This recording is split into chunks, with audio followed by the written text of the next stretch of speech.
그럼 오늘 처음 구절에 보니까 나오미와 룻이 베들레헴으로 모압에서 베들레헴으로 돌아왔다고 합니다. 여기에는 깊은 의미가 하나 숨겨져 있어요. 한번 PPT를 한번 보실게요. 여러분, 이국 땅 모압에서 이스라엘의 경계선을 넘어 러우벤 땅을 지나서 예루살렘과 기브아를 지나 베들레헴으로 돌아오는 길은 여러분 죽음의 위협을 넘어야 하는 길이었어요.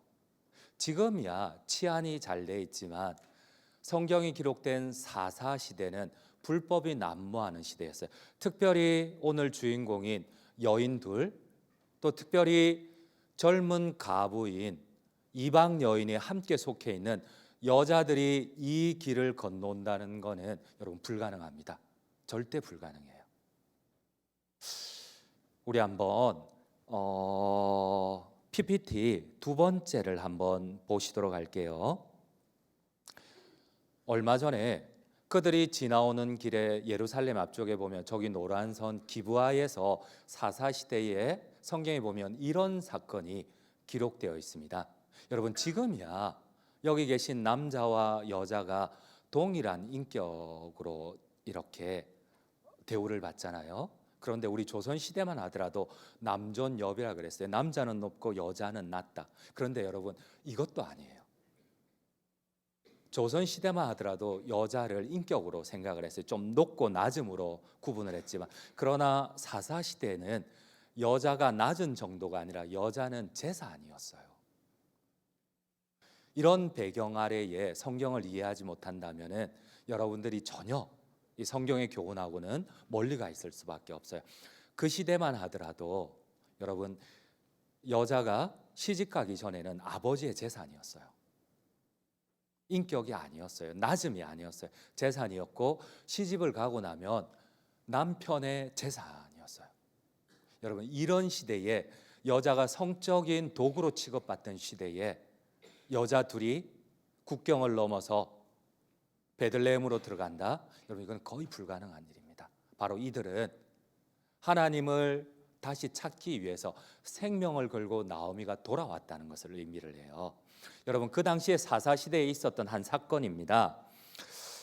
레위인이 부인과 함께 베들레헴에서 길을 떠나 고향으로 올라가다가 저기 기브아라는, 아까 PPT에 보면 기브아라는 곳에서 하룻밤 유숙을 하게 돼요. 갈 곳이 없어서 한 노인의 집에 들어갔는데 성경에 보면은 그 동네 불량배들이 이 집을 찾아와요. 찾아와서 이렇게 얘기를 합니다. 그 남자 내놔라. 우리가 그 남자를 여러분 동성애가 아니고 강간하겠노라. 이렇게 성경이 기록되어 있어요. 그 시대의 시대상이 불법이 난무하는 시대. 남자마저도 불량배들이 찾아와 가지고 내가 내놔라. 그 남자. 오이 새롭고 좋네. 그 남자 데리고 내가 강간하겠다. 우리 한번 쉬운 성경, 가장 최근에 번역된 쉬운 성경 사사기 19장 22절을 한번 같이 한번 읽도록 할게요. 그들이 평안히 쉬고 있을 때에 그 성의 사람들이 그 집을 둘러싸며 문을 두드렸습니다.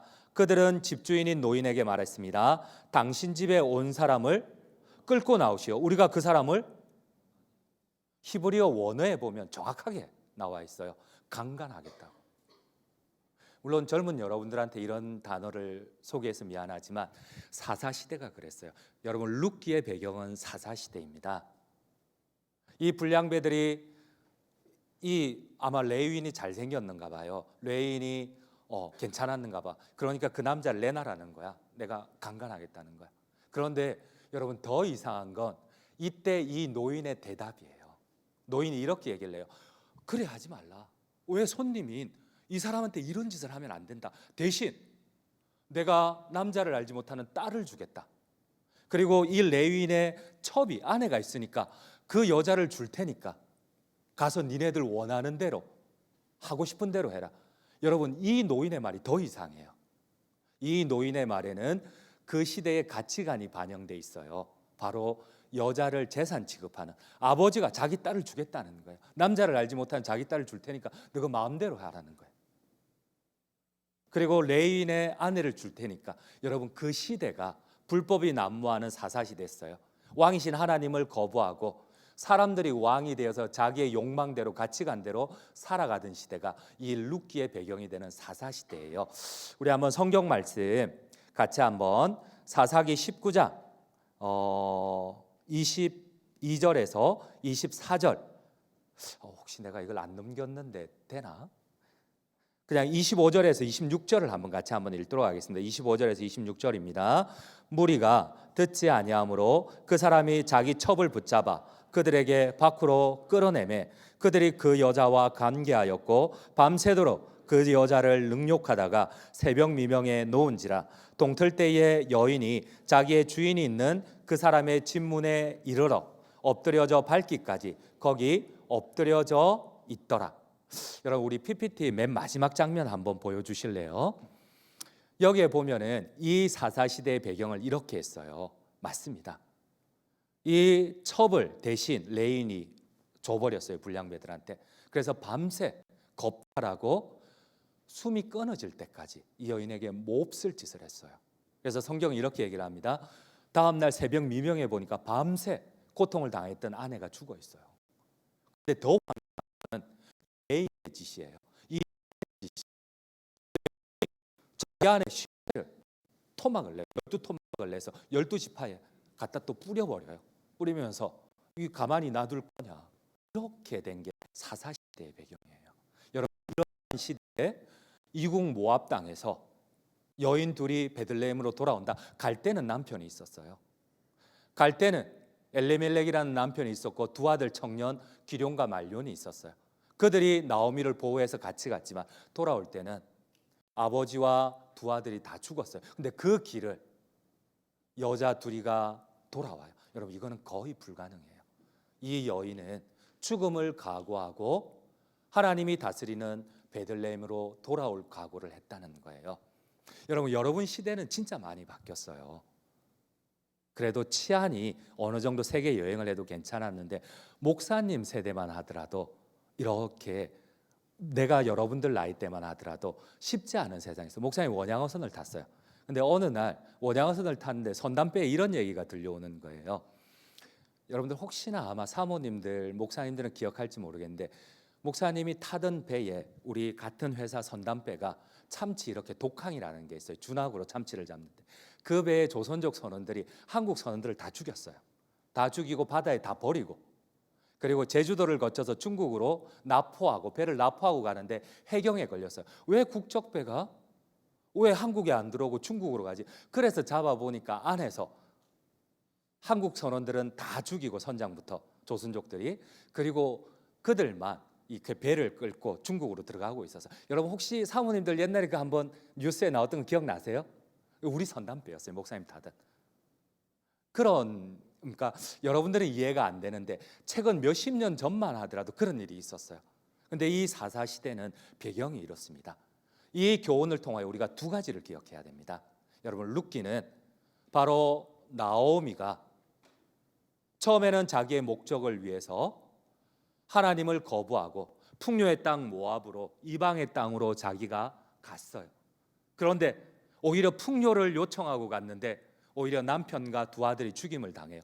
빈손이었어요.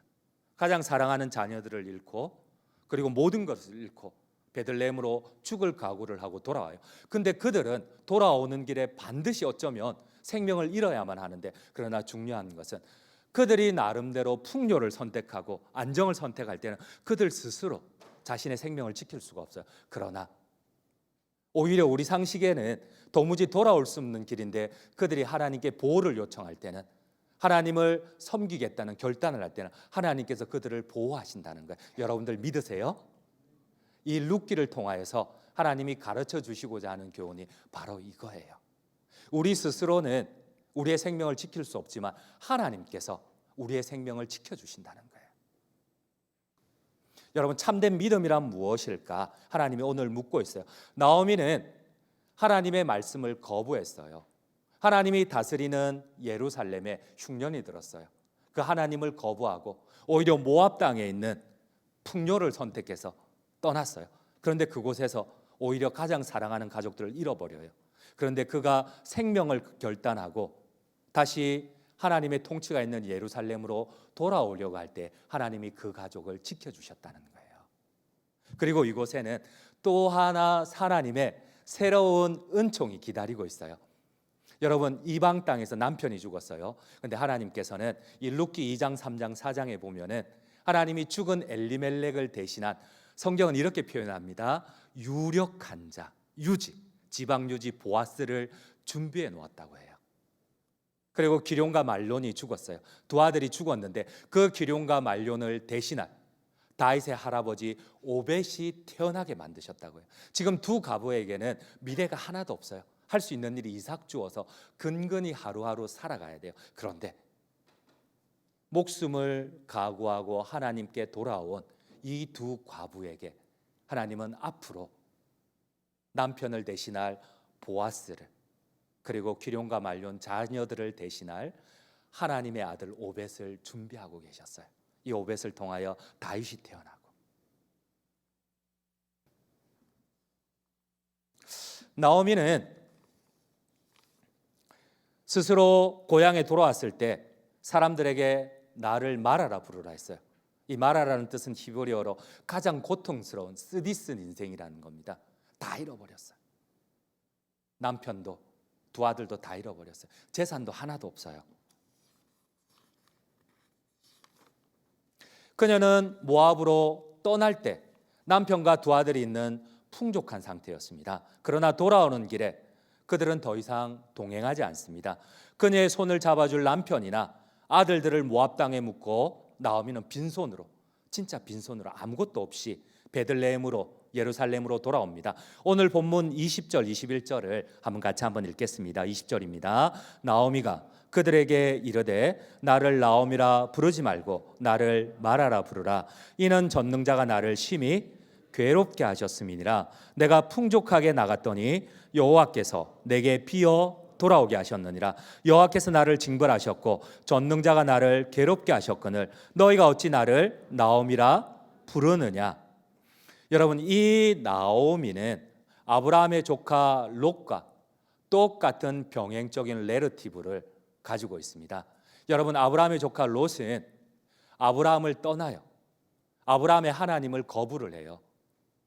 그리고 난 다음에 가장 풍요의 땅 소돔과 고모라, 제약이 있지만은 하나님의 말씀이 통치하지 않는 인간의 욕망과 그 욕망이 형상화된 우상이 통치하는 소돔과 고모라지만 그곳에는 풍요가 있고 그곳에는 우리가 좋아하는 자본과 만몬이 있어요.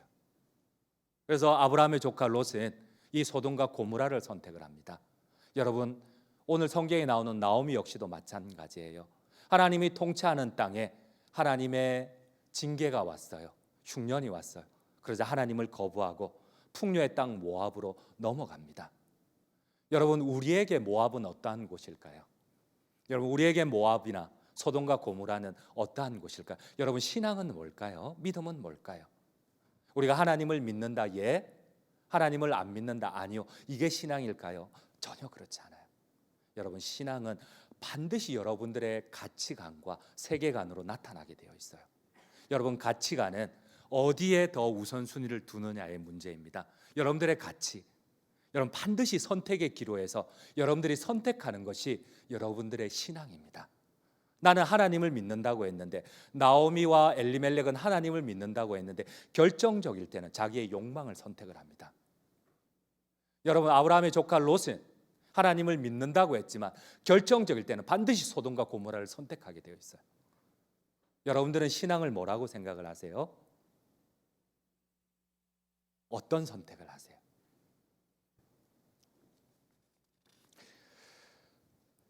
아브라함의 조카 롯은 자기의 삼촌 아브라함과 함께 있는 하나님을 믿는다고 하지만 정작 그의 신앙은 자신의 욕망의 완성체인 소돔을 선택을 합니다. 고모라를 선택을 합니다. 우리 한번 창세기 13장 10절을 함께 읽도록 하겠습니다. 13장 10절입니다. 이에 롯이 눈을 들어 요단 지역을 바라본즉 수알까지 온 땅의 물이 넉넉하니 여호와께서 소돔과 고모라를 멸하시기 전이었으므로 여호와의 동산 같고 애굽 땅과 같았더라. 여러분, 그래요. 그들이 선택한 것은 하나님을 믿는다고 하지만 정작 믿음이 아니라 자신의 욕망을 선택을 해요. 여러분들은 선택의 기로에 설 때에 하나님을 믿는다고 하지만 어떤 선택을 하십니까? 믿음은 예와 아니오가 아니에요. 내가 예수님을 믿는다 이게 아니에요. 믿음은 반드시 선택에 있어서 어떠한 가치를 두느냐예요. 내가 힘이 들어도 불편해도, 심지어 하나님의 징계가 있고 내가 가난해도 하나님의 말씀에 순종을 선택하느냐, 아니면은 내가 하나님을 믿는다고 하지만, 예배한다고 하지만 결정적일 때는 내가 나의 욕망을 선택하느냐. 여러분, 그렇습니다. 나오미는 가장 결정적일 때 하나님을 거부하고 하나님의 통치를 거부하고 모압을 선택했어요. 여러분, 모압은 어떠한 곳입니까? 여러분, 모압은 하나님께서 하나님의 총회에 들어오지 못한다 그랬어요. 모압은 모압인들이 섬기는 신을 통하여서 그들의 욕망이 무엇인지, 여러분들이 섬기는 하나님을 통하여서 여러분들의 신앙이 무엇인지 말씀을 통해 알 수가 있지만, 세상 사람들이, 불신자들이 섬기는, 여러분, 불신자들이 신앙을 다 가지고 있어요. 그들이 신앙이 없다고 하지만 어떤 사람은 자본인 맘몬을 섬기게 되어 있어요. 돈을 섬기기도 하고 아니면 성적인 쾌락을 섬기기도 하고 무언가 자기의 우상과 신이 있어요. 근데 여러분들은 하나님의 백성입니다. 근데 그 하나님을 어떻게 형상화합니까? 여러분, 모압은 또 다른 우상이에요. 여러분, 모압인들은 바알불과 그모스와 같은 우상을 섬기며, 우리 한번 PPT 세 번째를 보시도록 할게요. 자신의 정욕과 목적을 위하여서 자신의 욕망을 자신의 신의 모습으로 나타냅니다. 여러분, 모압인들이, 이 나오미와 엘리멜렉이 풍요를 쫓아간 이 모압에 그들이 섬기는 신이 있어요. 그 신이 바알불과 몰렉, 그모스라는 신이에요. 저 신을 섬기는 방법은 바로 자기의 가장 소중한 살아있는 자녀를 저 신에게 불태워 바치는 거예요. 그래서 이것을 성경은 인신제사라고 해요. 하나님이 가장 싫어하는 거예요. 여러분, 왜 이게 형상화되었을까? 여러분, 인간의 욕망이에요. 나의 가장 소중한 것을 내가 만든 신에게 바칠 테니까 그 신이 나의 목적을 이루어 달라는 거예요. 여러분, 나오미와 엘리멜렉이 선택한 모압 땅은 풍요가 아니에요. 바로 우상을 선택한 거예요. 하나님의 통치를 거부하고 자신의 풍요를 위하여서, 여러분, 그 모압의 그모스를, 아까 봤던 여러분들 몰렉을 선택했어요. 저곳은 바로 몰렉의 가치관이 지배하는 곳이에요. 몰렉의 세계관이 지배하는 곳이에요. 나의 욕망을 성취하기 위해서 내 아들마저도 이 활활 달구어진 손 위에 갓난아이를 살아있는 채로 올려놓아요. 그러면 그 손 위에 올려진 갓난아이가 타버려요. 여러분, 한때는 이스라엘 그 골짜, 기도론 골짜기에도 이런 일들이 있어서 인신제사가 있었어요. 바알을 섬길 때에. 그렇습니다. 나오미와 엘리멜렉도 마찬가지예요. 여러분, 그들이 모압에 간 것은 하나님의 통치를 거부하는 거예요. 모압의 풍요와 우상을 선택한 겁니다. 자기 목적을 위하여서. 그들은 하나님을 믿는다 그랬어요. 아브라함의 조카 롯도 하나님을 믿는다 그랬어요. 하지만 그가 선택한 것은 소돔이요, 하나님의 통치가, 하나님의 말씀이 지배하지 않는 인간의 욕망이 극대한 대로 표현되는, 여러분, 자본주의도 어떻게 본다면 우상이에요. 이데올로기예요. 우리는 자본주의 시대를 살고 있어요. 그러나 이곳에서 여러분들은 반드시 가치관을 드러내야 돼요. 여러분들의 신앙을, 하나님을 믿는 믿음을 반드시 표현을 해야 돼요. 그러나 나오미는 결국 하나님 대신 모압의 우상을, 자신의 욕망을, 자신의 풍요를 선택하고 모든 것을 잃게 됩니다. 여러분, 내가 우리 가족의 생명을 지킬 수 있나요? 내가 내 생명을 지킬 수 있나요? 절대 불가능합니다. 여러분, 착각하지 마세요. 물론 하나님이 자연은총을 주셨지만 그들은 오히려 더 풍족을 쫓아서 갔지만, 그러나 남편을 잃고 두 아들을 다 잃어버렸어요. 우리 한번 오늘 성경 다시 한번 읽겠습니다. 21절입니다. 내가 풍족하게 나갔더니 여호와께서 내게 비어 돌아오게 하셨느니라. 여호와께서 나를 징벌하셨고 전능자가 나를 괴롭게 하셨거늘 너희가 어찌 나를 나옴이라 부르느냐 하니라. 여러분, 다 잃고 난 뒤에 나오미가 깨달은 것이 무엇이에요? 내가 왕이신 하나님을 거부하고 나의 욕망을 선택했을 때에 내가 지킬 수 있을 줄 알았는데, 내가 획득할 수 있을 줄 알았는데, 근데 가장 소중한 것들을 다 잃어버렸어요. 그제서야 그녀가 고백을 합니다. 하나님이 온 천지 만물의 주인이심을 그제서야 고백을 하고 생명을 걸고 하나님의 통치에 순종하는 마음으로 베들레헴으로 돌아옵니다. 나오미는 자신의 잘못된 선택을 회개합니다. 자신이 빈손이 되었을 때 끝까지 하나님을 거부하고 원망할 수 있지만 이 부분이 중요한 것 같아요. 여러분, 왜 나오미의 이야기가 성경에 기록되었을까요? 어떻게 본다면 실패한 인생이잖아요. 어떻게 본다면 불순종한 인생이잖아요. 그런데 왜 나오미의 이야기가, 이방 여인 룻의 이야기가 성경에 기록되어 있을까요? 그렇습니다. 바로 나오미가 마지막에는 이 비참한 상황에서 결단했기 때문이에요. 생명을 걸고 하나님 앞에 다시 돌아갈 것을 결단했기 때문에 룻기가 성경에 기록되어 있어요. 여러분, 어떻게 본다면 우리가 하나님을 거부하고 오히려 세상의 우상 가운데 우리가 고통스럽게 모든 것을 잃어버릴 수 있어요. 그때 시험 들 때는 오히려 하나님을 더 거부해요. 돌아오지 않아요.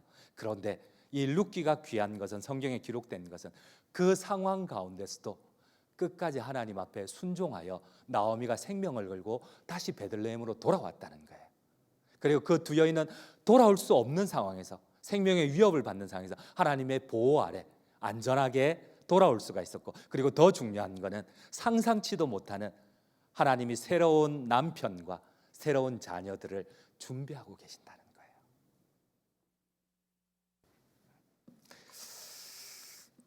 나오미가 마지막에 이런 고백을 합니다. 전능자가, 하나님께서 내 삶을 쓰게 했다는 겁니다.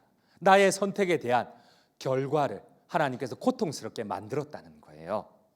우리 한번 20절을 함께 읽도록 하겠습니다. 오늘 본문 20절입니다. 나오미가 그들에게 이르되 나를 나오미라 부르지 말고 나를 마라라 부르라. 이는 전능자가 나를 심히 괴롭게 하셨습니다. 이 고백에는 두 가지 의미가 있습니다. 하나는 하나님에 대한 원망이 있어요. 왜 내 남편을, 왜 내 두 자식을, 왜 내 모든 경제권을 하나님 다 앗아갔지? 하나님에 대한 원망이 있어요. 그러나 또 다른 동전의 양면에는 전능자, 올마이티 갓이라는 표현이 있어요. 이전에는 하나님의 주권을 인정하지 않았어요. 하나님의 다스림을, 왕되심을 인정하지 않고 하나님을 거부하고 자기가 왕이 되어서 하나님의 싫어하시는 모압 땅에 인간의 욕망이 형상화된, 자신의 욕망을 성취하기 위해서 모압 땅으로 갔어요. 그러나 나오미가 생명을 걸고 결단하며 돌아옵니다. 그리고 고백합니다. 하나님을 원망하는 마음 가운데 고백해요. 하나님이 올마이티가 나의 왕이시다. 여러분, 사사시대의 주제는 이겁니다. 왕이 없으므로 여러분, 하나님은 계세요. 지금도 계세요. 지금도 우리를 다스리세요. 그런데 우리가 그분을 거부할 뿐입니다. 그래서 사사기는 이렇게 얘기를 합니다. 그때 왕이 없으므로, 우리가 왕을 거부함으로 자기 소견에 옳은 대로 행하였더라. 근데 나오미가 마지막에는 그 왕의 통치를 인정을 합니다. 전능하신 하나님을 인정합니다. 그래서 히브리 원어에 보면은 이때의 하나님을 지금까지는 여호와나 야훼로 부르다가 딱 나오미가 이 부분에 있어서는 엘로힘이라 부릅니다. 주권자, 통치자, 참된 왕, 올마이티 갓, 이렇게 고백을 해요. 결론을 맺도록 하겠습니다. 여러분, 나오미의 이야기는 쓰디쓴 이야기입니다. 고통스러운 인생 이야기입니다. 하지만 그녀는 자신의 욕망을 따라 하나님을 거부한 마라 같은 인생이었지만, 그러나 마지막에 억지로라도 죽을 각오를 하고 하나님께 돌아오기로 결단했을 때에 그의 인생 가운데 조금씩 기적이 일어납니다. 죽을 수밖에 없는 귀향길에 하나님의 보호하심 아래 무사히 돌아왔고, 자기는 상상도 못했는데 2장에 보면은 유력한 자 보아스하고 계속 연결이 돼요. 하나님이 연결을 시켜 만들어가요. 상상도 못한 일들이 일어나요. 분명히 이 모압 여인 룻은 그 일하는 사람들에게 어쩌면 그 시대 상황에 겁탈을 당하고 능욕을 당해야 되는데 하나님이 계속 모든 위험을 다 쳐나가세요. 그러면서 보아스의 눈에 갑자기 룻만 들어오게 하시고 마지막에는 보아스가 이 룻의 기업 물을 자가 되어서 그를 통하여서 이 나오미의 자손들을 이렇게 생산해내요. 그리고 그 생산해낸 오벳을 통하여서 하나님은 다윗을 주시고 예수 그리스도를 태어나게 하세요. 여러분, 성경의 기적들이 놀랍지 않으세요? 나 혼자만 놀라운 것 같아? 뭐 어쩔 수 없지 뭐. 여하튼 여러분, 우리가 어떠한 선택이든지 우리의 신앙을 예가 아니라 때로는 힘이 들고 어렵지만 하나님 앞에 순종하여 하나님의 보호와 하나님이 여러분들의 인생을 섭리하시는 은혜가 함께 하시기를 간절히 주님의 이름으로 축원드립니다. 제가 기도하겠습니다.